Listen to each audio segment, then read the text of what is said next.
So hello everyone, my name is Renzo Luis Nolasco from Bachelor of Early Childhood Education, your host, and for today's discussion, we're going to talk about Lev Semyonovich Vygotsky.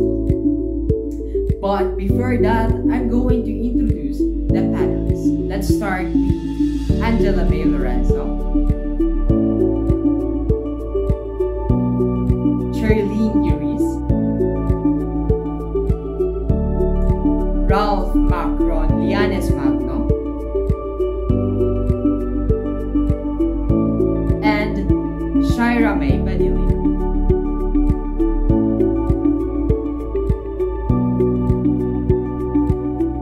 Now, Lev Semyonovich Vygotsky is the one of the greatest psychology of the first of the 20th century. He entered the science on the wave of its post-revolutionary transformation and contributed much to the creation of a Marxist psychology. And 50 years have passed since his death, but they remain one of the leaders in theory in the great school of Soviet psychologies and has had considerable influence in all of world psychology. Okay, let's go with the panels. First is Mr. Ralph Macron. Can you tell more about Lev Vygotsky? Lev Semyonovich Vygotsky, the founder of the Cultural Historical School, the Vygotsky Lorya-Leonev School in Soviet psychology, was known to American psychologists as early as the 1920s and 30s, when several articles by him on various problems of psychology appeared in American periodicals. The familiarity revived in the 60s with the publication of an abridged English edition of Thought and Language.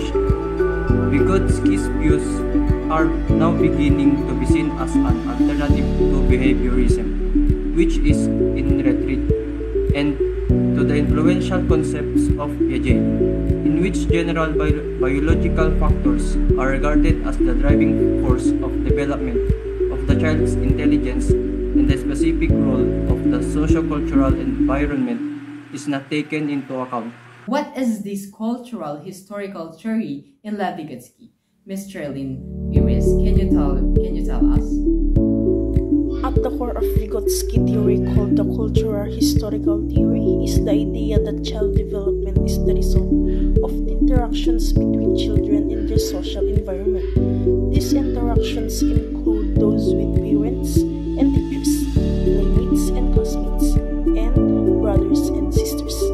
They also involve relationships with significant objects such as books or toys, and cultural-specific practices that children engage in the classroom, at home, and on the playground. Children are active partners in these interactions, constructing knowledge, skills, and attitudes, and not just mirroring the world around them. Vygotsky opposes that psychologists who believe that children's development occurs spontaneously and cannot be affected by education. He also different with those who claim that teaching had the power to alter development at any time, regardless of children's age of capacities. Instead, Vygotsky felt that learning could lead development if it occurs within the child's zone of proximal development. The ZPD contains skills and concepts that are not yet fully developed but are on the edge of emergence, emerging only if the child is given appropriate support.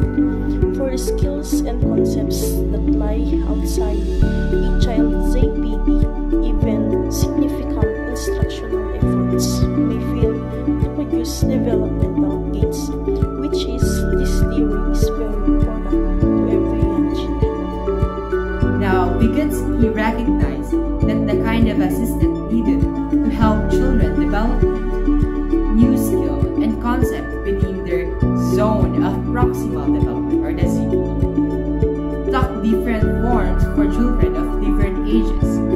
For instance, fostering make-believe play with preschoolers could provide the same support. And for formal instruction offers for older students. And a child's great achievement are possible in play, achievement that tomorrow will become her basic level or real. Lev Vygotsky has contributed a wealth of ideas to early childhood education. Most important, he has shown us how children's effort to understand that the world around them, working in concert with teachers, sensitive, responsible interaction, roses their young minds of life. Now, the zone of proximal development refers to the difference between what a learner can do without help and what he or she can achieve with guidance and encouragement from a skilled partner.